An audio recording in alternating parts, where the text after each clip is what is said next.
राज्यात महायुतीची एक हाती सत्ता आली आहे. त्यात भाजपला सर्वाधिक म्हणजे 132 जागा, शिंदेच्या शिवसेनेला 57 आणि अजितदादांच्या राष्ट्रवादीला 41 जागा जिंकता आल्या. त्यामुळे आता राज्याचा नवा मुख्यमंत्री कोण? एकनाथ शिंदेंना पुन्हा संधी की भाजप फडणवीसांना मुख्यमंत्रीपदी विराजमान करणार, याविषयी चर्चा सुरू झाल्या आहेत. त्यातच आता शिंदेच्या मुख्यमंत्रीपदासाठी शिवसेनेकडून लॉबिंग सुरू झाल्याचं दिसतंय. याविषयी शिंदेच्या शिवसेनेचे आमदार आणि प्रवक्ते संजय शिरसाट यांनी यावर प्रतिक्रिया देताना काय म्हटलं बघूयात. विधानसभेची निवडणूक ही एकनाथ शिंदे साहेबांच्या नेतृत्वात लढवायची हे सर्वांना माहिती आहे आणि त्याच पद्धतीने ही निवडणूक लढवली गेली होती. परंतु वरिष्ठ पातळीवर काय ॲग्रीमेंट झालं किंवा करार झाला याबद्दलची मला माहिती नाही.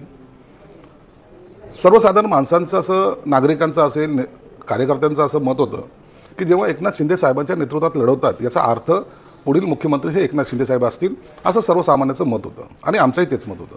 म्हणून आणखीनही निर्णय काही झालेला नाही. जो काही निर्णय महायुतीचा होईल त्याचा निर्णय हा वरिष्ठ पातळीवर घेतला जाईल आणि त्याची अंमलबजावणी खाली केली जाईल. म्हणून कोण मुख्यमंत्री होतो यापेक्षा महायुतीचं सरकार आलंय याचा आम्हाला आनंद आहे.